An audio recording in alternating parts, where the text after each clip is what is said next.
Might have been a bad idea, but Elon posted some super Israel Zionist propaganda, and I responded, for being so smart, you're exceptionally bad at understanding this one issue. It's kind of weird.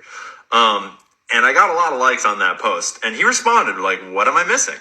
And so naturally, I wrote a freaking essay about it, and it took 40 minutes to get 11K to 2K ratio on that.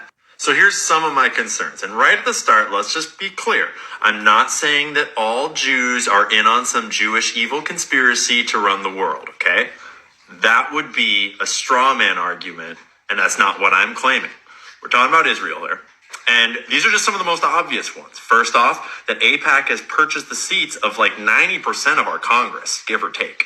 I made a whole thread with all my sources, and in this case, I used a video that I made myself where I cited a whole bunch of sources about AIPAC and about JFK trying to get them to register as a foreign agent the months before he got shot, and then they never registered. Secondly, that Israel's obviously the state sponsor of Jeffrey Epstein. He was an Israeli operation through and through, from his handler being Ehud Barak, the ex-prime minister of Israel, as well as the ex-head of Israeli military intelligence.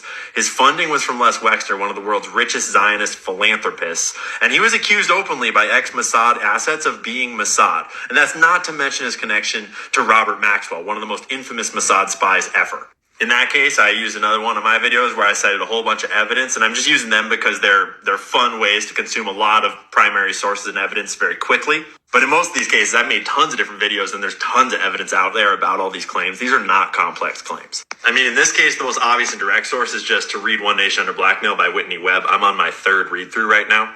Next, that Israel is the only nation who has a de facto sanctioned, but it's actually secret and unsanctioned nuclear program. And that's a program that they stole from the United States. Look into the Apollo affair, NUMEC, the Dimona nuclear facility. One great source, if you like video, is this NUMEC documentary produced by Ryan Dawson. It's available for free on Rumble. It's an amazing resource that is super, super diligent.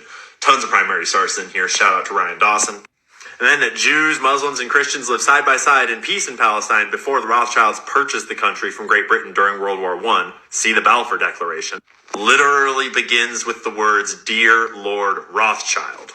Like, how many families in this world have ever received a letter from the largest empire in the world, the British Empire, saying, "Dear family, we give you a country"?